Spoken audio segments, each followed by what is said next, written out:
हरदौल पूछते हैं कि माँ तुम रोज मुझे भोजन कराती हो, कभी रोती नहीं हो, आज ऐसा क्या भोजन में बना दिया कि तुम मुझे भोजन कराते समय रो रही हो? तो रानी बोली कि बड़े शर्म की बात है लाला, दो कूट कूट के बिस डारो, मोरे पति आपके भ्राता उनको पन पूरन पारो। कि स्त्रियों ने चरित्र की परीक्षा में सब जगह देश भर में आप इतिहास खंगालेंगे तो प्राण दिए हैं, जौहर किए, अग्निकुंड में स्नान किए हैं, लेकिन केवल एक बुंदेलखंड जहां के लाला हरदौल, जिन्होंने अपनी भाभी के चरित्र की परीक्षा के लिए पुरुष ने अपने प्राणों का उत्सर्ग किया, यह बुंदेलखंड। और उनके बड़े भ्राता ने अपनी पत्नी से कहा कि यदि साचो धर्म पतिव्रत है तो ये परीक्षा देने हैं, हरदौल लाखों बिस के भोजन अपने हाथ जिमेने हैं। तो रानी सोच रही है, एक और है पति की आज्ञा, एक और देवर प्यारो, पति की कहीं करो तो देवर बिना मौत जावे मारो। और देवर भी वो जो जब आए थे तो दुधुए थे, बच्चे थे छोटे से, सास का निधन हो गया था, तो जब वो रोते थे, रुदन करते थे, तो उनको बहलाने के लिए उन्होंने अपना स्तनपान तक उनको कराया था। पुत्रवत स्नेह करने वाला वो जिसको करती है, उसके बारे में ऐसी बात कह दी। तो एक और है पति की आज्ञा, एक और देवर प्यारो, पति की कहीं करो तो देवर बिना मौत जावे मारो। फिर अंत में भारतीय नारी क्या करती है? कितना भी बड़ा कोई प्रिय हो, अंत में भारतीय नारी अपने पति के साथ खड़ी होती है।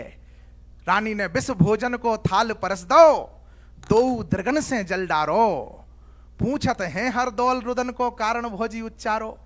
हरदौल पूछते हैं कि माँ तुम रोज मुझे भोजन कराती हो, कभी रोती नहीं हो, आज ऐसा क्या भोजन में बना दिया कि तुम मुझे भोजन कराते समय रो रही हो?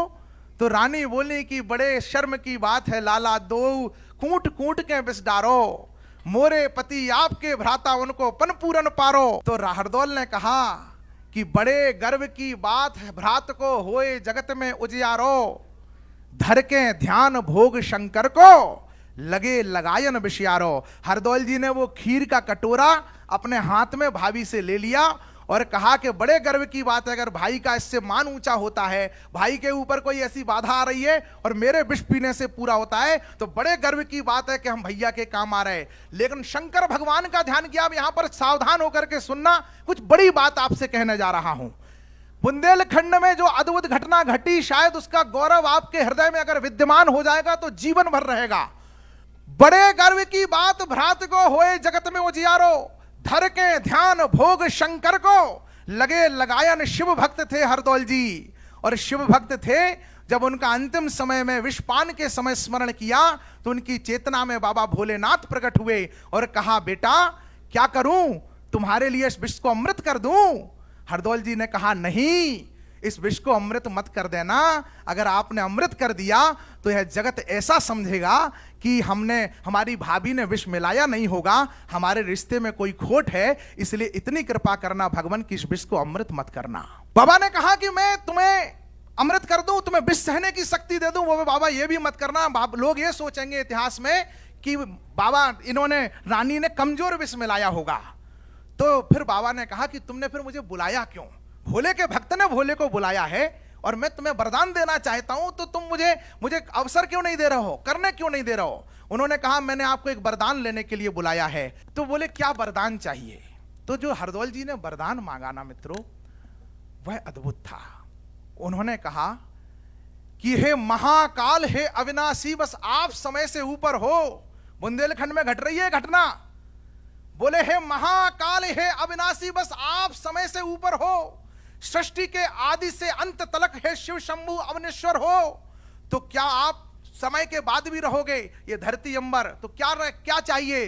बोले, इस धरती अंबर, अब आपके हृदय की चेतना को आमंत्रित कर रहा हूं कि इस धरती अंबर सृष्टि का जब तक भी अस्तित्व रहे, इस धरा गगन पर स्थापित मेरी माता का सत्व रहे।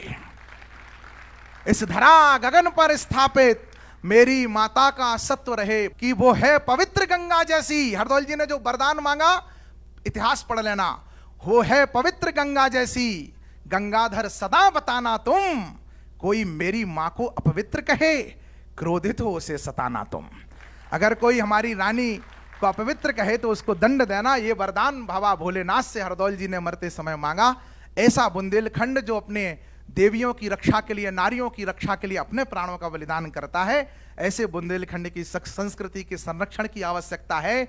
Eklavya University Damoh will guide you towards a bright future. 28 acres of lush green campus, largest campus of Bundelkhand, experienced and dedicated faculty.